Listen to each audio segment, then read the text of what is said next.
Did a show where he just came out on stage and he didn't say anything, and everybody got quiet, and he just waited, and everybody started laughing. So I won't do that. Good evening, everyone. I'm Richard Zoff, the Dean of the College of Art and Design here at Lesley University. Lesley has changed significantly since its beginning as a school that trained elementary school teachers, while teacher education remains a central component of Lesley's mission. Courses and programs in the arts are now embedded in each of the 4 colleges at Lesley. In addition to innovative programs in art and design, like user experience and visual effects, Lesley offers the leading programs in the country in expressive therapies in art, music, dance, drama, and creative writing, a nationally ranked graduate program in creative writing, and broad, dynamic partnerships in community arts and engagement. This long-sustained commitment to the freedom of expression through arts integration and innovative education makes Lesley University, in my opinion, the creativity university. Further evidence of this contention is the Strauch-Mosse Visiting Artist Lecture Series, presented each fall and spring beginning in 2008. This event is made possible by the generosity of Lesley trustee Hans Strauch and the Mosse Foundation. This endowed lecture series enables the university to bring world-renowned and award-winning artists to campus in support of Lesley's commitment to artistic and cultural inquiry and to help advance the university's mission of social justice in all its many forms of expression. Past speakers include mixed media artist Zhu Bing and Suzanne Lacey, poet and playwright Derek Wolcott, jazz musician and apartheid activist Hugh Masekela, performance and installation artists Ann Hamilton and Nick Cave, dancer, choreographers Judith Jameson and Twyla Tharp, graphic artist Lou Bilikova, author Edwidge Danticat, and photographer Latoya Ruby Frazier, just to mention some. So, I'd like to take this moment and please join me in thanking Hans Strauch for his generosity and foresight in establishing this significant series of talks that allows our community to hear from some of the most accomplished artists of our time.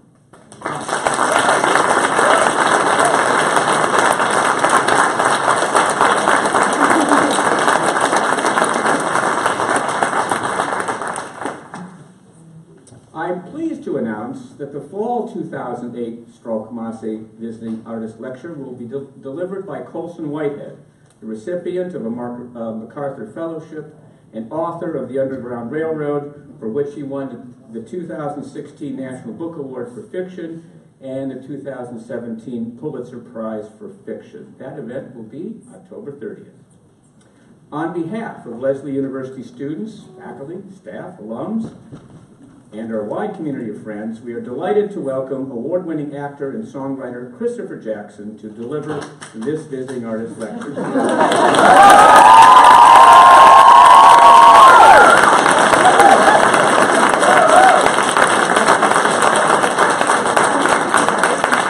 It is now my pleasure to introduce student Nicole Mello, who will introduce tonight's speaker. Nicole is a senior majoring in creative writing and American history.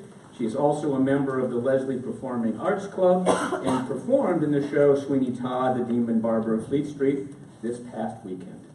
Following tonight's talk, at 8:30, I invite you to a reception right upstairs just above us in the Washburn Lounge to meet and talk with Chris Jackson. Thank you very much. I hope you enjoy the evening. Nicole.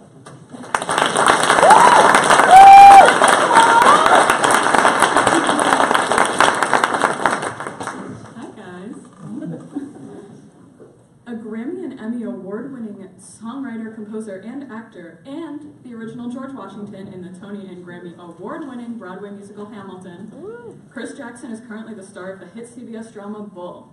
His story is powerful and motivational. In his presentations, he shows his remarkable journey from a small town in Illinois, population 3,000, to performing for a constantly packed house on Broadway. From school plays to off-Broadway productions to starring as George Washington in the revolutionary critically acclaimed musical Hamilton. I think we've all heard of it. Of course. Jackson reveals the lessons learned along the way and the mantras, moments, and mentors that made a difference. I actually had the good fortune of seeing him in Hamilton in New York in July of 2016. Since I'm a history major, I heard about it pretty early on. Me and my friend Sarah, who's sitting over there, we got tickets before it blew up, and let me just say it was pretty awesome. Well worth the hype, and this history major approved, so it's fine. Taking audiences behind the scenes of Broadway's biggest hit, sharing everything from befriending Lin-Manuel Miranda back in 2002 to performing for President Barack Obama, Jackson also reflects on the social impact of Hamilton, addressing issues of inclusion and race.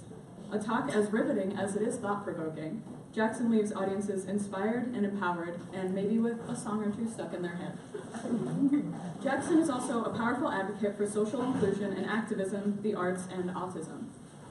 After his son was diagnosed with autism in 2007, he became a vocal and passionate supporter of Autism Speaks, Culture City, and Sesame Street's autism outreach program. In his speech, The Power of Kindness, he talks about his own family's struggle with more questions than answers. In this moving and informative talk, Jackson shares the challenges and opportunities that come with working with children on the spectrum. He opens up about the beautiful struggle of raising his own son, as well as ways to create acceptance and inclusion for all people with unique abilities. Please welcome Christopher Jackson.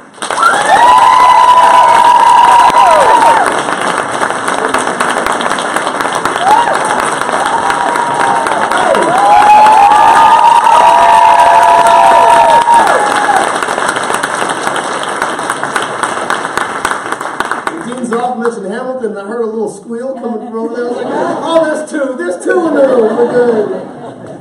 Hi, everybody. Thank you so much for allowing me to come and hang out with you guys. Dean Zoff, that was an amazing bowl of clam chowder.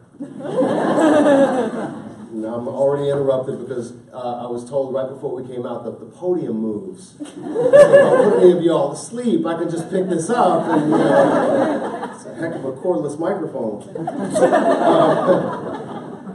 I already love Lesley University. It's my first time being here, and I'm honored to share this time with you as a visiting artist. Just as a show of hands, we got some Heights people back here too. Hey!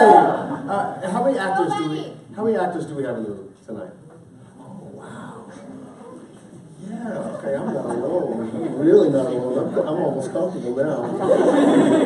Almost. But any opportunity that I have to share time with a room full of artists and artists adjacent and people who are supportive of those of us crazy enough to pursue this. It's always time with kindred spirits, and I'm always very appreciative. When I considered the topics that I wanted to cover, I kept coming back to the word community and another important word, relationships. I'm thinking a lot about the relationships that we build along the way in the creative process. I can think back to my high school speech team teacher, Lynn Stevenson, who knew that I sang in church and in the school choir and in my small hometown of Cairo, Illinois. And somehow, as teachers always seem to do, they see more than just what's on the surface. She handed me a copy of The Crucible. Typical light reading for a 15-year-old high school.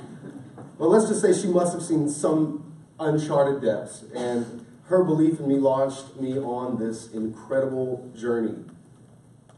I think focusing on community and relationships right now has a definite resonance, given where we are as a country and a society, when everything feels so fractured and we're all spending way too much time trying to defend our positions and articulate why the other person's position is wrong.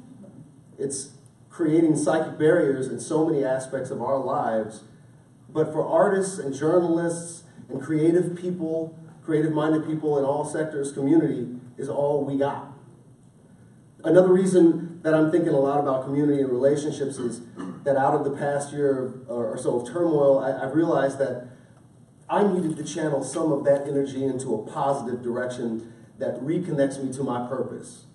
I'm constantly struggling and working to be connected to that sense of purpose, that same sense of purpose that I felt when I was 15 years old and I was doing a dramatic interpretation of The Crucible in the final scene with Emily and Danforth and that evil guy, and she was so brave, and John, who was like a sap and trying to be brave. I needed to channel some of that energy, and these days I'm seeing so many of my fellow actors and writers and musicians almost splitting their time half and half between their artistic pursuits and their activism. It's like the acting or the playing or the working in the arts in some capacity is turned into their side hustle. They shoot an episode and then they look for somewhere to go march or hand out flyers and feel connected to that community. And that's a wonderful thing, and that it signals a desire to be part of the community, and feel culture around you in the midst of all this crazy.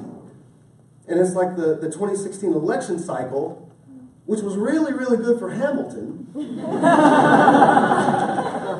It is shaking us artists to the core. And we're creating, and we're trying to heal something that maybe we didn't know was broken. Or maybe we weren't aware that it was broken. And realizing that we can't just stand on the stage somewhere and say, my only responsibility is to make somebody laugh or make them cry and then go home. Because to me, that means you're not choosing to create an authentic connection between your work and the price that someone paid for a ticket. And that's certainly why I've started writing my very first script. After reading hundreds and hundreds and hundreds of scripts, I have to try to do something different, something new, something that I've never tried before, and yet am called into telling a story that I've never seen told before. And it took our president being elected, and it took seeing the videos every day of the social unrest and police brutality, and it took seeing the courage of the Me Too movement to feel empowered, to remind myself that I am empowered simply by saying I'm empowered and I'm going to write. Because you've got to do something. You've got to do something. And so my message to you boils down to the power of choice and choosing to be authentic in your career pursuits and in the decisions you make about your life. I'm happy to use my career as an example because I've learned some powerful lessons along the way, especially about this thing that some people refer to as success. Hashtag seeing your face in a thick book. You know, some people sometimes look at a TV credit or statues or trophies, as my son likes to call them, or nominations, and they think, man, he's got it made. And they think there comes this magical point where actors get all comfy and have the option to read scripts and choose which one they're going to do. But the reality is that only happens to about 30 or 40 people in our business. Like, I don't mean just like an act in stage, I mean stage, TV, film, the world. There's only a few people that get to be like, nah, that one, not that one, that one's good, but needs a bigger part now. No one does that. The answer to that is almost certainly yes, because you know you gotta eat. But after a while, you realize that if you stick with it long enough, who you are dictates what kind of work you do get, and what work is attracted by your previous work. The time that you spend in the business cultivating relationships and investing in what you know and the other artists that you interact with also affects what opportunities are available to you. But rarely does it ever get to the point where you can just sit back and say, yes, yes, no, no, maybe, yes, okay. It comes down to whether or not you want to work. Hashtag eat. If you're smart, you place a lot more value and a lot more emphasis on developing relationships. Directors of galleries, directors of plays and films. You may be working in a Starbucks with one of those people. And then 10 years later, if you've stuck with it, and if one of those people is directing a Broadway show, and you're now ready to, be a lead in the Broadway show, because you've developed a relationship that spans a decade, you've seen each other's work, you've supported each other's work as professionals, as artists, as just human beings, you find yourself in a community that now feeds itself. So in that sense, instead of You're becoming so fabulously famous that you get to pick and choose. You morph into this centered, holistic space where the work chooses you. And for me, that's how Hamilton came along. I met Lynn, Miranda, and Tommy Kail, and they're just for the rest of the evening will be Lynn and Tommy, or those guys. I met them in 2002 after I'd been performing in Lion King on Broadway for 4.5 years. Lion King was my first show. Simba was the first thing there. Thank you. While I was performing in that show, doing 8 shows a week, 50 weeks out of the year, I in 4.5 years, had 3 knee surgeries, a couple of really bad breakups, survived 9/11. Life happened, right? Life happened. But I met them in the basement of the Drama Bookshop through a friend. Tommy had just opened up a small theater company to basically stage readings and develop work. He and Lynn had hooked up and met, and they were working together. And a friend of mine came across them in an audition and said, well, you know, they were developing In the Heights. There's this really fascinating, fun play. You got to meet these guys. They're doing really fun stuff. And so I met them, and they gave me, we clicked. And they gave me a script and said, show up, we're going to be doing this reading in 10 days. And I said, sure. But little did I know that they would become like 2 of my brothers in a very, very short amount of time. And it wasn't because I had been on Broadway and they hadn't. It wasn't because Tommy was Audrey McDonald's, personal assistant. It wasn't because Lynn's dad was the mayor of Washington Heights, unofficially. It wasn't because of any of those things. It was because we were people and they were doing the thing. And I wanted to be a part of that. So with no money and no prospects, I was like, oh, in this world where buildings are falling down and lives are being completely destroyed, how about we meet up in a basement and make something beautiful? And now it's on your shirt. That's crazy to me. And it might sound a little surprising for someone to say, yeah, my first Broadway show, I was on Broadway at 21 years old. I was in the biggest show at the time. I was in the biggest show that had ever hit a Broadway stage, and I still hadn't figured out what I wanted, right? I worked for Walt Disney Theatrical for 4.5 years. My first lead, all of the knee surgeries, all of the things that I went through, I was not happy. I mean, if we're talking about the real, I thought more would have come out of me being in my first Broadway lead. And being young and 23, 24, and young dude running with his shirt off, and I was in shape, I mean, I thought I was moving into some things. But Hollywood did not call. 8 months passed, nothing had really come of it. I was disillusioned after I left, and for a long time, I was focused on what was happening or not happening in the business of things that I had forgot to cultivate the relational aspect of the business. And so when I say, I met Lynn and Tommy, they didn't have money to offer me, they didn't have a show that was written or ready to go, but again, they were making the thing, they were building In the Heights, and I had developed this skill set, and I was an avid fan of hip-hop, and they were doing all the things I loved, but I couldn't pay my rent. Because when you're young, you don't save money when you have a really good job. It's true, don't do what I did. I had the most fun sitting in a room doing that first reading of In the Heights than I had ever had doing anything. And it was quite clear that Lynn was immensely talented and Tommy was smarter than anybody I'd ever met, and what they were doing was so different than anything I'd ever seen. But more than just the gig, it was the hang. It was being around kindred spirits. It was about being around other artists because they were at different points in their lives. They were like, we're making the art, we're pursuing this, and we'll figure out where it leads, but we don't know where it leads right now. And I was all about how much money can I make? Because I can't pay my bills, and how can I stay afloat? And you fast forward through that process, which is about 5 years worth of development, and I got married, and I met my wife doing, a reading, another In the Heights reading, who she was playing my Nina, and then, I chased her and wouldn't leave her alone, and eventually, she decided to have pity on me. But it was the pursuing and sort of getting back in touch with that thing that made me fall in love with doing theater. And it rekindled my desire to eat, cans of beans and tuna for dinner, just so that I could save that $1.50 and get back on the train and go to that next rehearsal.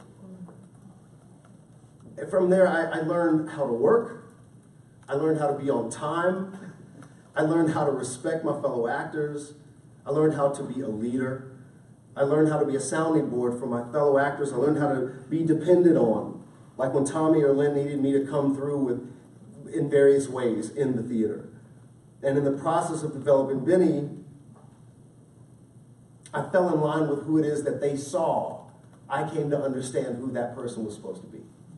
In essence, I grew up. And as an artist, I think we're always pursuing the moment where we can fully realize and capitalize on the entirety of our experience. So all of that personal development happened in the midst of being with these guys and in that time of our lives. And the personal development ultimately is what's fueling me now as I try to make sense, just like you, of the artist's role as a citizen and as a performer. When my high school speech teacher handed me that play, she didn't know it, but she was handing me a challenge to use my creative energies in a way that resonates, that reverberates.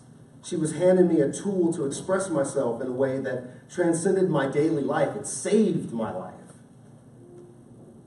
And it allowed me to be my authentic self, to discover my authentic self, and then realize that in the midst of whatever chaos my life might offer me, and Lord knows it has offered me plenty. But that's what I want you all to remember. It's not about some magical star turn. You have to get out there and grind. You have to pursue it. It's the same thing that I was speaking earlier about how, Washington, Hamilton, Burr, Jefferson. These men taught themselves Latin from a page. It's the conditioning of the desire that allows you to exceed beyond any barriers that you might encounter. And when you make those connections and when you invest in your relationships, don't ever forget that making art is about connecting to the world. Identifying the thing that allows you to have access to your emotional core, and then find the means by which you can connect with others. No matter how crazy the world may seem around you or the person next to you, someone is always going to need that word. Someone is always going to need to see color in a world where they only saw black and white. Someone is going to need to hear a sound that they never heard before. And all of those things rest in you and in your heart and in your desire to connect. Find out what motivates you. Find out what motivates your soul. And find the clearest pathway from that point to sharing that with the rest of the world. You may find yourself on a wall in a gallery, or in front of a class full of hungry minds, or distracted minds. You might find yourself on a stage. You might find yourself just in the gaze of a fellow actor on stage who just needs you there for that moment that could completely reshape every aspect of their experience. And it's why I'm standing here tonight. It's that desire to find a deeper and a meaning and a more colorful meaning and a more resonant existence as we move through this space. So that's all I have to say about that.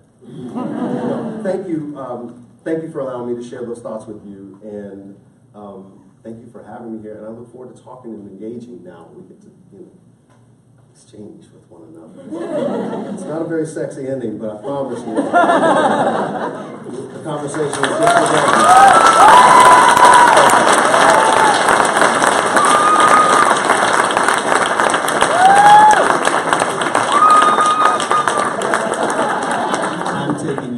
Home with me.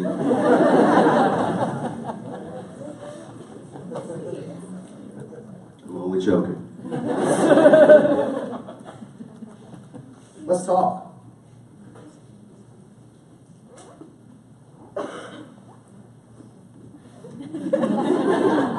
pick the podium up in a second.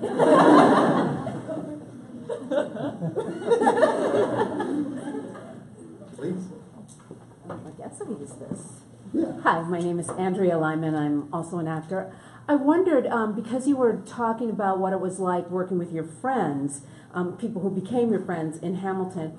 So then what is it like to go from that, not only friends, but also people of color, to a whole different environment in Hollywood, working in Bull, where you're like one of the only people of color working in this show? Is that like a big culture shock? No. And this is why. When you're in a room full of people, you're in a room full of people. And what I found is that our work is very, very, very specific and very focused. And it's in the margins, it's in the time between takes where the connection really happens. Which is probably the only redeeming thing that I have to say about television right now, because it takes so long to make. The theater, you show up, you do your warm-up, you do the show, and people have a time, and it's a thing. And it's live all the time. And then you hang on stage for an hour afterwards, and then you go home, and it's quiet. Yeah. Television takes 14 hours a day to make. I know. You know, it takes 3 hours to shoot a 30-second scene, I at know. least. But to answer your question more specifically, because you're in a studio most of the time, everybody's checking their phones. The news flash comes over, it's a conversation. Then you come back the next day and the same thing happens. It's a different scene, but it's the same conversation. So it allows you actually a little more time to really delve into other people and connect with, fellow actors. The crew, when the actors are busy and they're shooting, the crew is kind of off to the sides. And then when we go away, that's when the majority of the people on the set are crew guys and gals. And they're all like about their business, and it's sort of like all of this work is being done. But the context of our show isn't really dealing with that yet. With the larger aspects of like our society, it's more of like episodic, procedural, this is happening this week, this is the case. I'm, gently saying, hey, we need to, we have a very unique opportunity to talk about the things that folks are talking about right now. But Hollywood does have its way, and it moves slow, but I'm not cynical. I tend to believe that, every half a step that's made is a step in the right direction. And so I will constantly push and constantly prod, and just by being there, I give myself a platform to continue to do that. None of my friends can go to our head writer and say, hey, what about this case? What about what about jury nullification? What about this case? What about bringing in, why are we having more black defendants? Why are we not telling more of those stories? There's all kinds of lines to like navigate, but as long as you keep poking, as long as you keep asking the questions, you get closer to actually getting to explore it. And at the end of the day, we're selling, diapers and tires. That's what TV is for.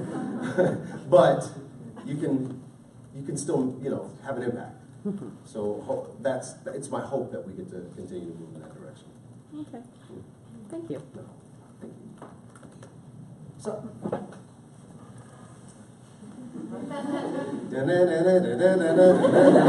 Everybody clap, come on, he's there. Come on down. I was going to say that.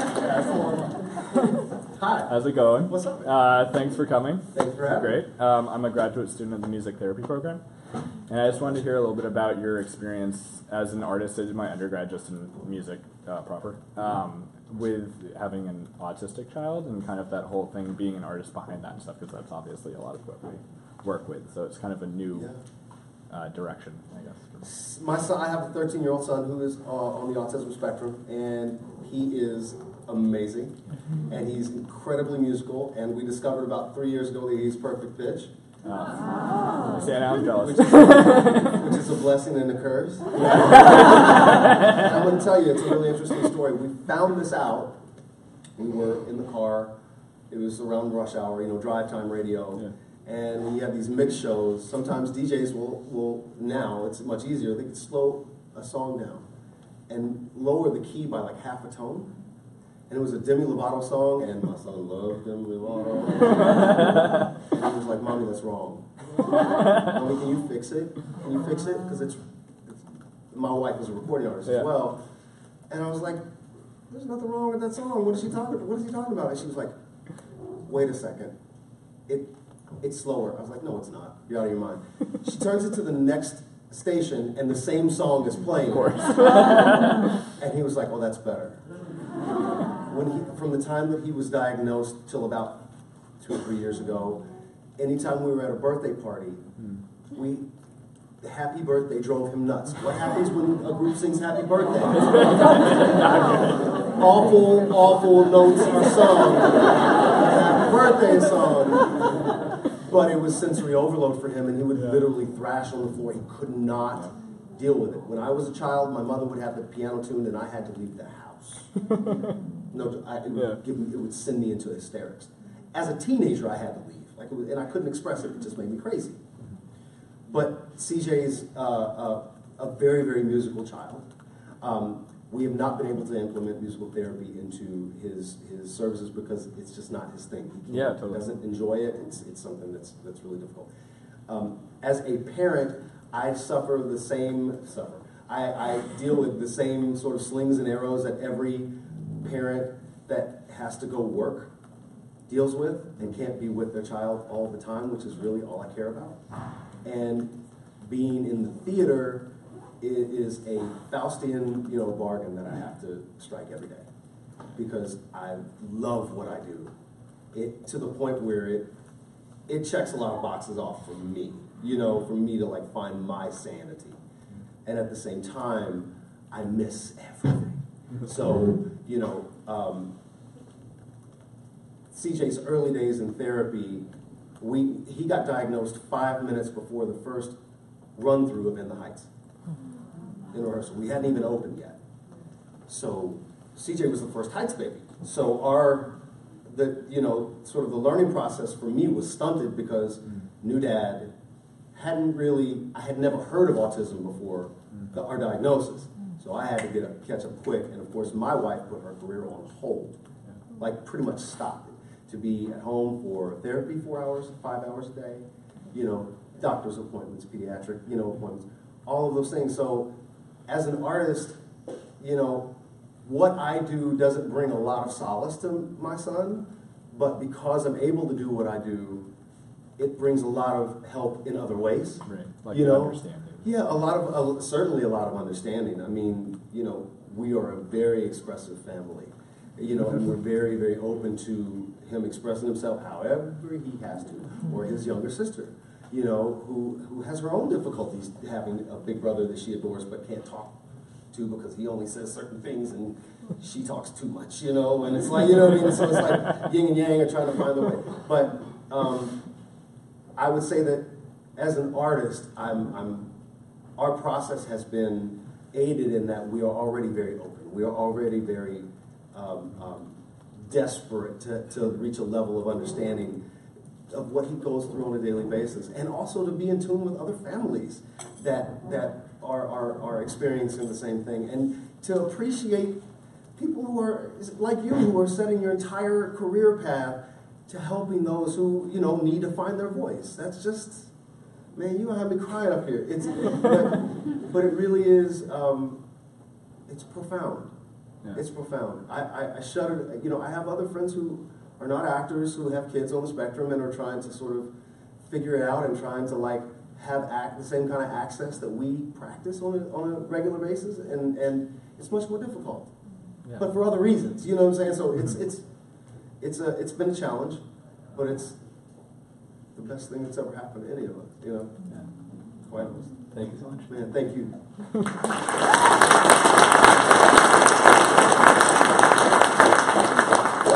Nobody's coming up. That's you. Hi. I'm Samantha. I'm actually a physical therapy student. I've never done acting or anything, so I just am here to learn stuff. Okay. But I have a question about your role about George Washington. Okay.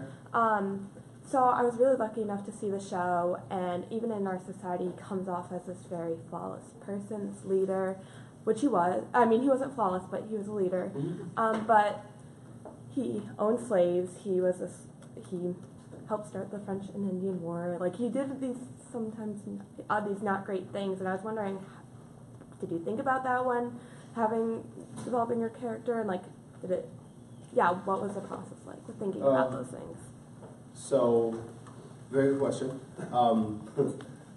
Tommy and Lynn approached me in 2010 in very different, actually 2009. We were in the middle of a Heights performance, and there was a moment where Benny and Usnavi, our two characters, would be in the bodega and while the Salon song was going on, No Me Diga, right? And so right before we go out and perform our next big number, Lynn's like, I got my next thing. And I was like, great, what is it? He's like, it's about the Treasury Secretary. Okay. I was like, what? Later in the show, he's like, Alexander Hamilton. I'm like, don't tell nobody. Like, I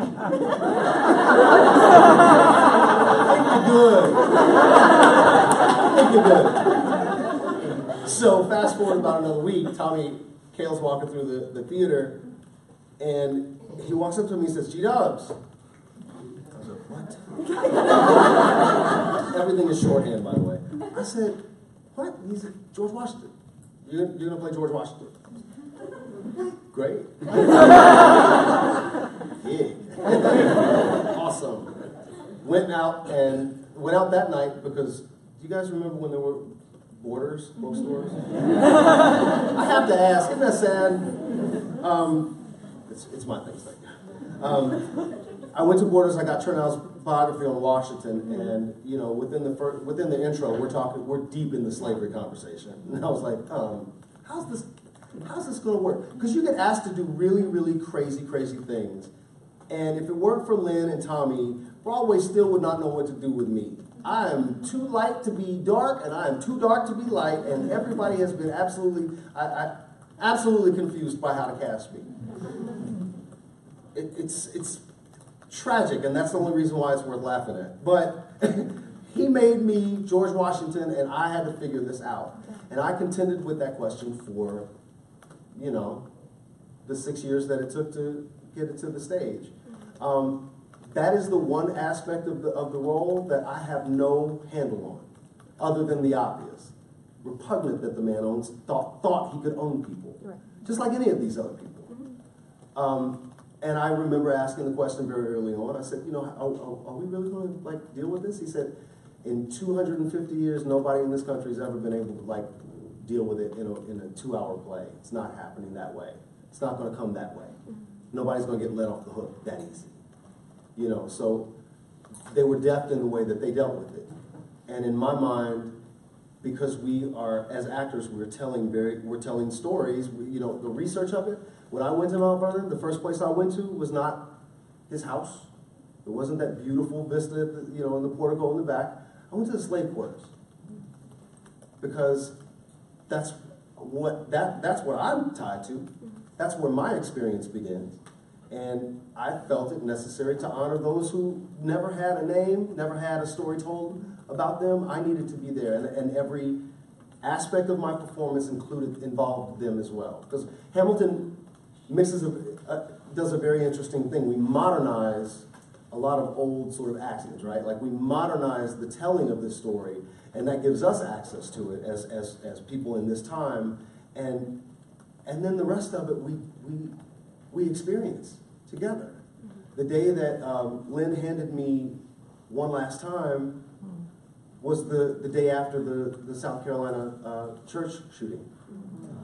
And so when I get to everyone shall sit under their own vine and fig tree and no one shall make them afraid, that's what I'm singing about. It's not that he facilitated that, but the idea is still pure, right? That's Micah 4:4. That was in the Bible. These guys weren't living by that ethos. That wasn't what the fruit of their vine produced, right? Yeah. And so, it was always difficult to navigate for me. But there were moments in every single performance that allowed me to honor that. Mm-hmm. At the very end of the show, when when Washington comes forward behind Eliza and he says, she tells my story, I speak out against slavery is the next line, and Washington bows in shame. It's a very subtle thing. It's not everything in that show is meant to, beat you over the head, but that moment is very real, and it exists in a very real place. And that moment, after the second performance of that show, it was that moment that saved my mind, because I was grappling with it so hard. And Tommy said, there it is for you. Will that be enough? And it was, because it allowed me to honor the spirits that were in that slave quarters that I went to visit. And subsequently I visited 4 times since. Yeah. Thank you. Of course.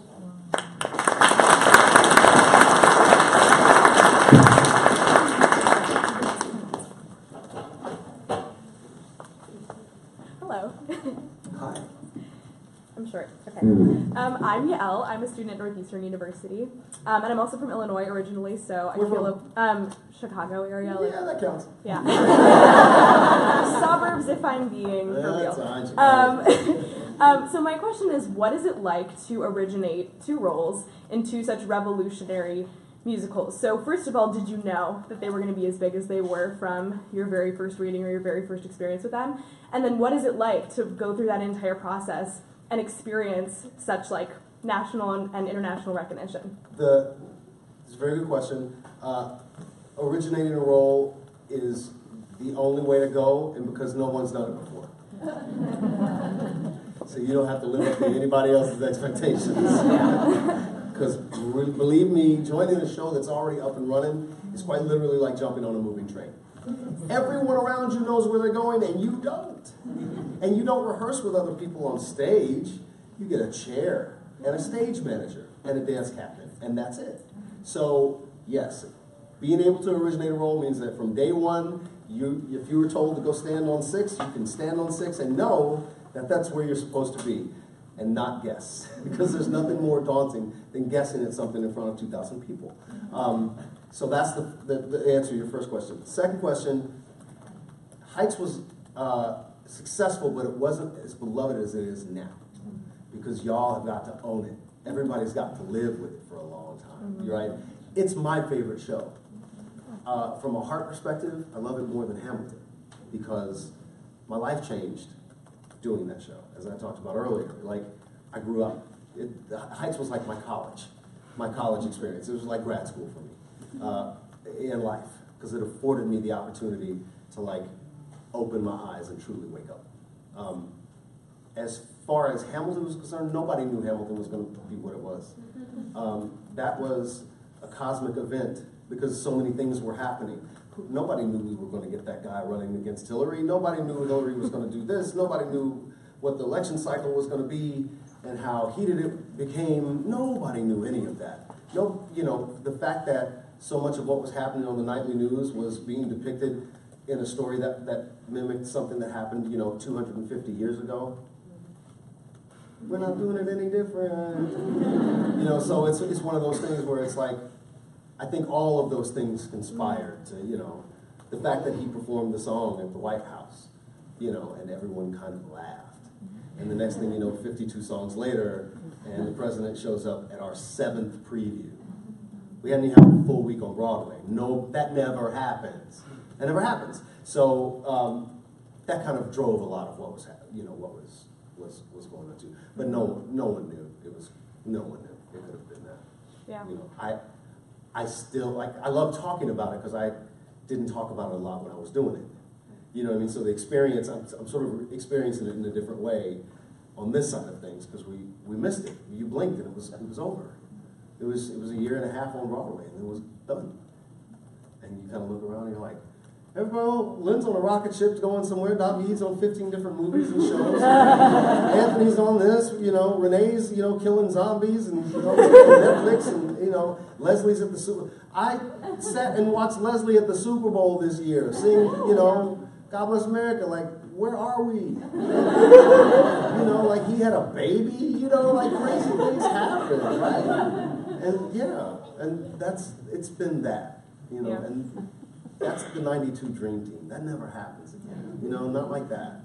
Not like that. but it's fun to talk about. It's fun to hear as well. What's that? It's fun to hear as well. Well, thank you. Thank you. Thank you.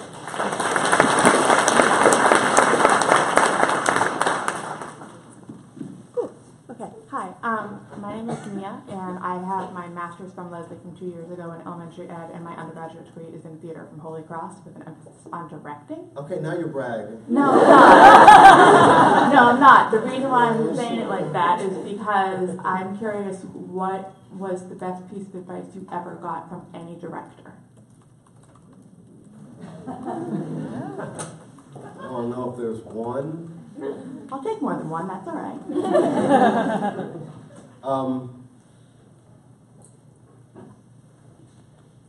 Tom's the best director I ever worked with or for. And it's never just one thing. It's always his ability to code switch, right?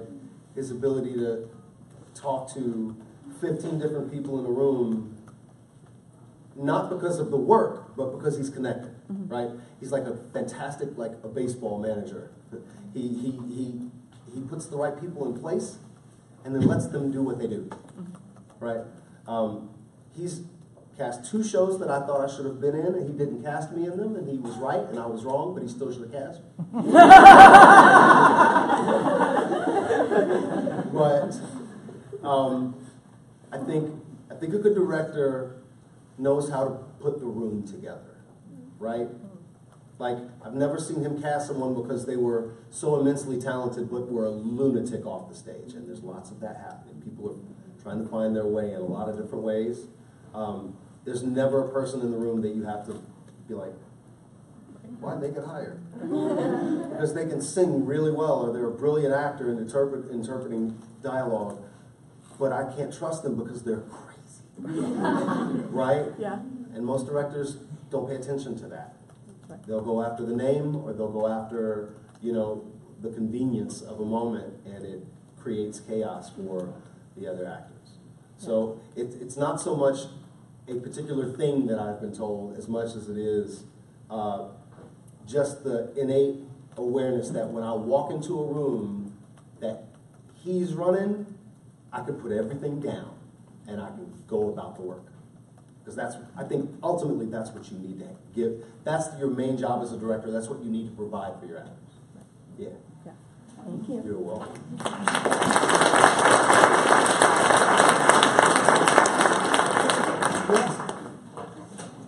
Oh, y'all are so out there right now.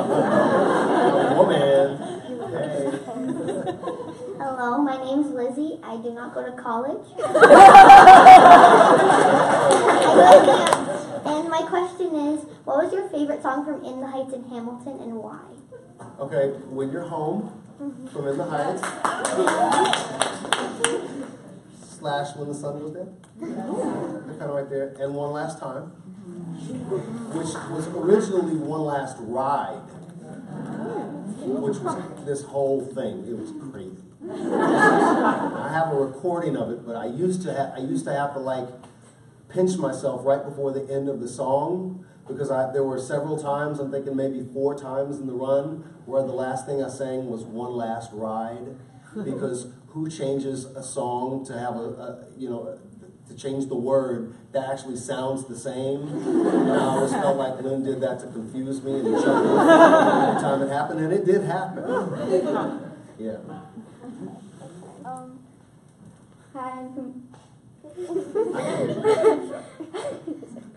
Hi, my name is Camila, and I was wondering how you first got into acting. I was 3 years old. My grandparents had bought me a Mickey Mouse guitar, a little plastic Mickey Mouse guitar, and told me that I could sing at church if I wanted to. And so I sat down and I sang Rudolph the Red-Nosed Reindeer, and people clapped, and so I sang it again.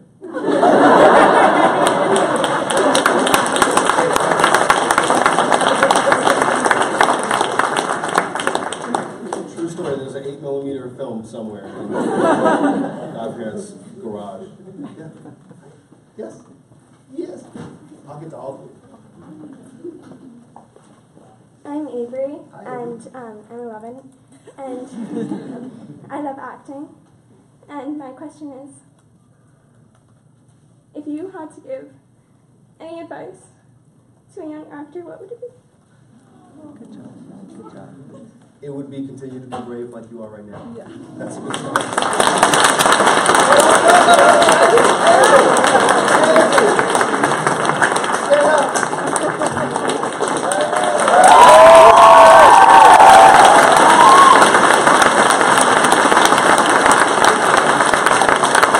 Are you nervous? A little nervous? All right, I'm gonna tell you a secret, right? The line between excitement and nervous/fear is super, super thin. You know what the thing that erases that line is practice. Right? Don't ever stop working hard. Right? Because you're 11 years old, and I'm glad that you found something that you love. So love it back by doing it. And all of the things that you're feeling right now, they change. Right? You still get the butterflies, but it doesn't stop you. Right? And your body does what you want it to do, as opposed to like kind of catching you off guard sometimes. Right? You're 11. God bless you. Work hard. Read a lot. A lot of reading. Never met a stupid actor. Met stupid actors. Never met a talented artist who wasn't well read. So read a lot too.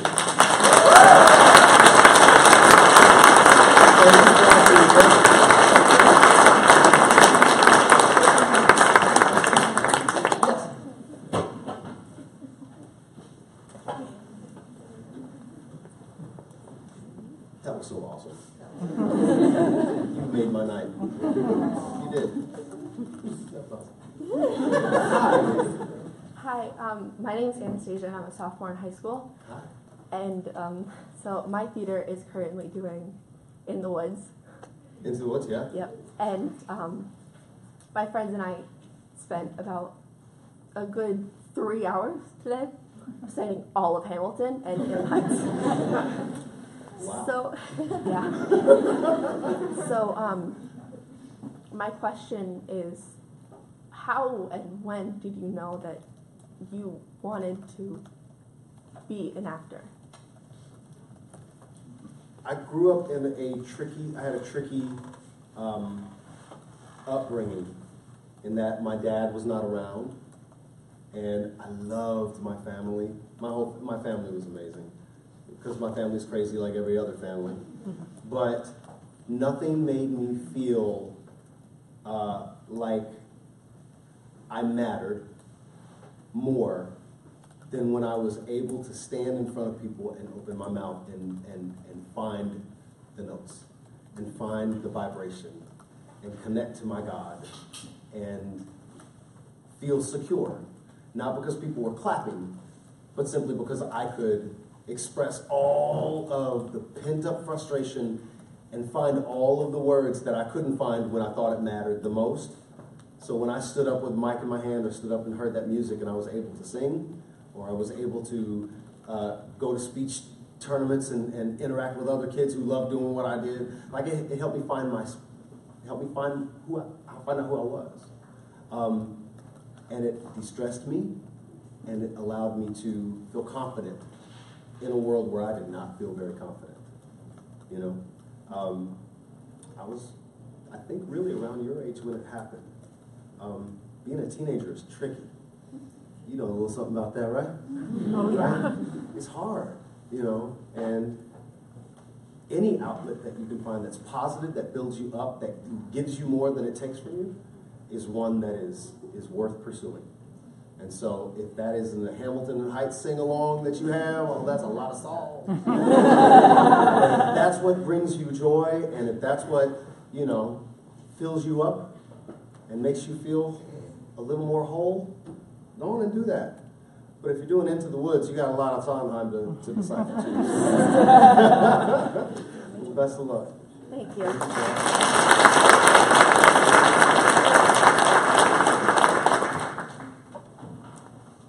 Hi, my name's Linda Lee, and I'm an alum of Lesley. and I'm a principal in the Boston Public Schools in a K-8 school. Okay. And in my 5 years as a principal, I'm very passionate about providing opportunities for students that live in the city, the same opportunities that kids in the suburbs have. So in my 5 years, we have developed a theater arts program that we're really, really proud of, and I so wish with all my heart that my kids could be here tonight to hear you. But knowing that not everyone makes it to Broadway and to the theater or to the movies or TV, there are many other things, great things that come out of, being involved in the theater. And I wondered if you could just speak to that for a moment. But before you do, can I just make one other comment? I absolutely loved the episode of Bull when you sang. Oh, thank Do you. that again. There are, for every actor that's on a stage, there are generally about 10 people that are facilitating that actor being up there. It's even more so in television. The amount of effort that goes into building every piece of clothing or buying in a store far, far away and bringing it, and collecting all that stuff. Hair and makeup. A lot of hair. Wardrobe, lighting, sound. People that drive the trucks. There are about 350 people that work on Bull every single day. I don't work every day because I'm not I'm number, what they call on the sheet, there's a list of the characters, their importance to the show. I'm number 6 out of 6. Which means in the fall it gives me a little extra time to play golf when I can. But there are jobs for everyone. There's so many different ways to work in our profession, be it theater, be it film, be it television. That's why I always recommend for any young student that is interested in pursuing some form of the arts, that they be exposed to not just the show, but after the show. That they not meet just the actor, but that they meet the stage manager, and that they meet a producer. How many incredible, entrepreneurial minds that are in a single classroom that could go on to work on Wall Street or be in finance or open up their own business. But there's also, production is a very important aspect of our business as well. There's so many different streams of opportunity. They just have to be exposed to it. I think if a kid grows up and says, hey, I want to be a costume designer, they're pursuing that. Because at any given point, they can pick up a piece of cloth and some needle and thread and do what they do, right? So it's sort of the same thing as me picking up my little Mickey Mouse guitar. Like, I found it. Even when I didn't know what it was. I thought it was going to be a baseball glove and not a microphone, but it's not, So that's, I always see educators making a difference in so many different ways. And if you've got kids that are interested in theater or theater arts, it's theater arts for a reason, because there's just so many different avenues for them to go down, and so many opportunities in that regard. Thank you so much. Thank you.